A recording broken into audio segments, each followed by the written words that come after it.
and Jared, we appreciate it. So coming up next is me. I'm Kris. I am the owner with Rick of A Place at Home in Papillion and currently running as the executive director for the Omaha A Place at Home as well. And I'm going to talk today about change in condition, how to identify it, what that looks like, when we want to be notified of that, so that everybody's on the same page to make sure that our clients are being taken care of. And anytime there's something that's changed with them, we can address that. So change in condition is any change to a client's baseline of physical, mental, or emotional well-being.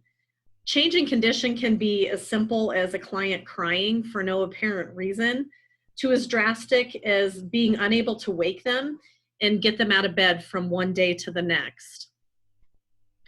So when you get sent to a client and you're going to be on that client for a particular given amount of time, we want you to create your baseline for that client. So what you're going to do is you're going to get to know that client in every way possible so that you're able to identify when there's a change occurring. So it's as simple as going into their house and asking them questions. How are you feeling today? Tell me a little bit about yourself. Ask them things like, when's your birthday? Do you have children? Have you ever been married? What did you do for a living? These questions are important questions because as we age, we tend to lose some function of our memory. Most often, the memory that we lose is our short-term memory. So you may go into the home of a client that can't tell you if a caregiver was there yesterday, whether or not they had breakfast this morning, but they can tell you the names of all of their children, when they were married, where they went on their honeymoon, all these significant events in their life that have been ingrained in their memory for so long that they're not going to leave their memory unless there is a problem with their mental capacity. So it's important that you create that baseline. Once you've created this baseline, now all you have to do is observe. Observe your client. When you walk in the house for that very first visit, watch how they walk. Do they shuffle their feet? Do they maybe use a cane or a walker? Are they independently ambulating at this point? Find out if they experience any weakness or numbness in any body parts. Listen to them as they speak. Make sure you're having conversations with your clients. Sometimes I think we get involved in showing up and cooking and cleaning, and we may find ourselves in the kitchen or the living room doing something independently from where our client is, and we don't take that time to actually sit and talk to them. It's as important that we are there for companionship as we are to help them with their ADLs. So talk to your client, listen to them. You'll get to know how they speak. You'll understand if they mumble on a regular basis, if they stumble to find the words they want to say, or they speak clearly and coherently. Those are all important parts of your baseline to make sure that you're observing. Also, watch their mental health. So when you're talking to a client, talk to them about their family. How do they respond to that? We've all had clients that are a little difficult maybe to get along with, or they don't have good relationships with their family. That's not uncommon. It can be uncomfortable for us at times walking into those situations, but observe that. You want to understand when you're talking to your client, is it normal for them to get emotional when they talk about their daughter that lives in another state? Or is this something that's newly coming on as they're developing some sort of mental issue with their aging process? Find out if they maintain good relationships. Are they easy to get along with? And it's also important to find out how they act from one moment to the next. Is it easy for them to become aggressive or emotional at the drop of a hat? Or is this a fairly stable person that you walk into the house and every day it's the same situation you're walking into? Each of these observations is going to create that baseline for your client. And I would highly recommend that you note these things in ClearCare as well as if you have a notebook that you keep track of certain information on your clients, of course, maintaining all HIPAA.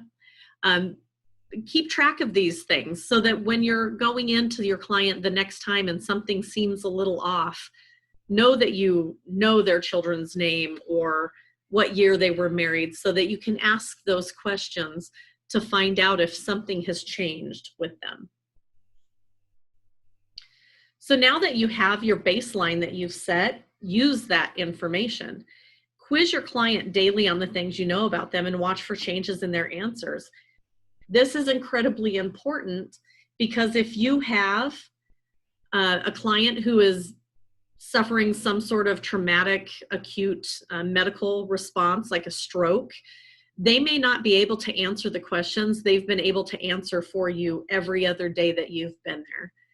They might think you're silly and asking the same question every day, but it is a really good way for you to judge whether or not there's changes in your client's behavior. Also, watch for emotional changes, like outbursts of sadness or sudden unexplained emotions. These are important to note so that we can find out what's going on. If you have a client that is happy to see you every single day and one day you show up and they're argumentative and emotional and they're crying, find out what's going on in their life. A change of condition can be as simple as they got a call from a family member that their aunt in another state passed away that they were very close to. That's a change in condition.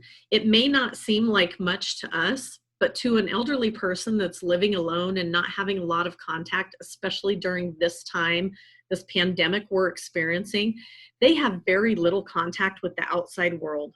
Most of them don't have the tech savvy to get onto things like this Zoom meeting and talk to their family in other states. They may not have family close by that can check on them.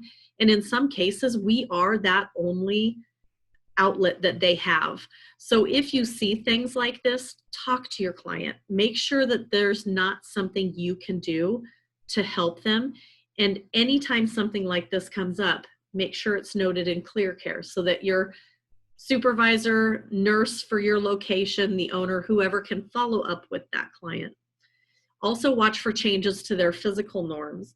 So we talked about watching how they walk, seeing if there's a change in their gait. If they're normally a person who walks fine with a cane and they lift their feet and all of a sudden they're shuffling their feet and tripping as they get up, we've got some sort of change to the physical norm.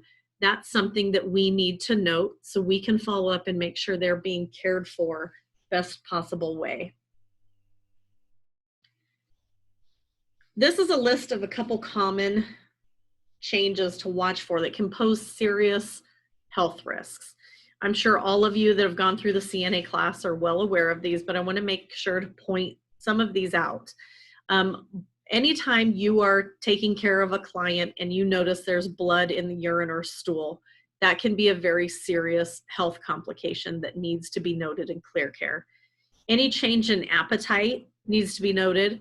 Coughing, especially now, chest pain, convulsions, edema or swelling of any body part, any falls that are witnessed or unwitnessed. If you come in and they tell you they fell the night before or you notice any bruising and ask them what happened and they said there was a fall, that needs to be noted. Fevers and headaches, especially now. Incontinence issues where there weren't any before need to be noted. Any new onset of memory loss. Pressure sores, shortness of breath, swallowing difficulty, and weakness. All of these changes could pose very serious health risks, especially in the elderly population.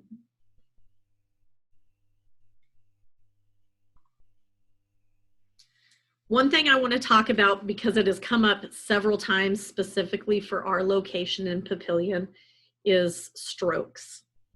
Strokes are referred to as a silent killer because they can go unnoticed with symptoms that are so subtle or appear to be just normal part of the aging process, especially with those clients that don't have family nearby, or somebody who's checking in on them constantly. And maybe we're only doing a few hours a day, maybe 3 or 4 days a week.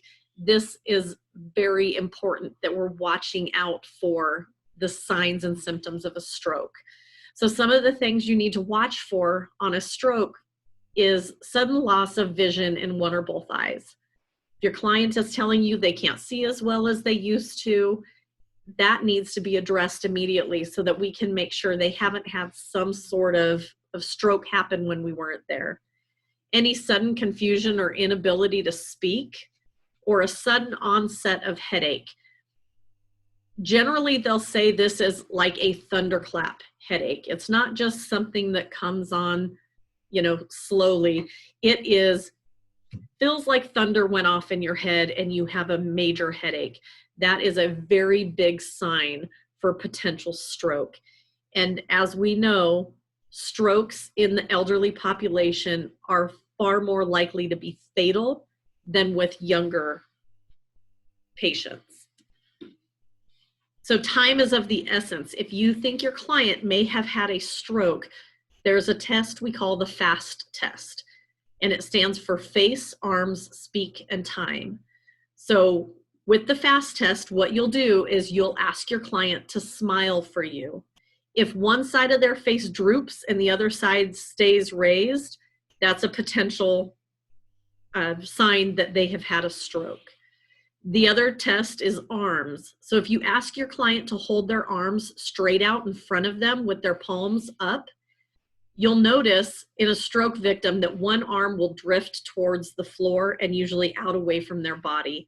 That's also a very good sign that they're experiencing some sort of stroke. Then there's the speak test. So ask your client to say, "The sky is blue today." It's a fairly simple sentence, but it uses a lot of different vowels so that you can note if the speech is slurred or they're struggling to speak at all. If you have any positive results on those 3 tests, time is of the essence. So the T in FAST stands for time. Don't wait. Don't try to get a hold of your nurse to see their opinion. Call 911. The best thing you can do is get EMS out there to test them and see if they need to be taken in for further.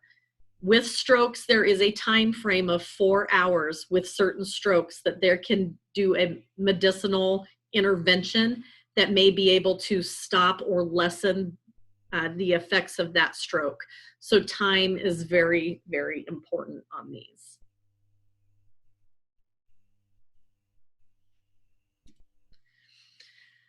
With the change in condition in ClearCare, hopefully you are all seeing this when you're clocking out. So when you go to clock out of your shift and you've marked all of your tasks off, you've reported any mileage that you might have, you should be getting this first question that says, does the client seem different than usual? Has there been a change in mobility, a change in eating or drinking, or a change in toileting or in skin condition? If you answer yes to any of those, you're going to get the next question that says, have you reported this change in condition already today? If you continue to say no, you're going to get more questions. So each of these is very important that you answer fully. Does the client seem different than usual? Yes. Does the client show reduced talking or alertness? Is the client newly agitated, confused, or sleepy? Does the client show any signs of pain? Have there been any changes in their mobility? Has there been a change in their ability to stand or walk? Has there been an observed or unobserved fall or slip? Has there been a change in eating and drinking? Has there been a change in toileting? And has there been a change in skin condition or an increase in swelling? As soon as you complete that change in condition and you put in your general comments, client was unable to put weight on the left leg, unable to stand or walk, that is going to generate a change in condition task to whoever is set up at your location to receive these notifications. In Papillion, these come directly to me. In Omaha, they go to our nurse, Denise. And as soon as we see these changing conditions, we are contacting the client that it's in regards to and seeing if we need to get somebody out there to do another evaluation on them to make sure that they are healthy and still able to stay in their home, and making sure that there's no reason that they need to be transferred into a higher level of care if something has happened to them at home. So it's very important that you make sure any change in condition you're seeing with your client on a daily basis is being noted in ClearCare so that we can follow up.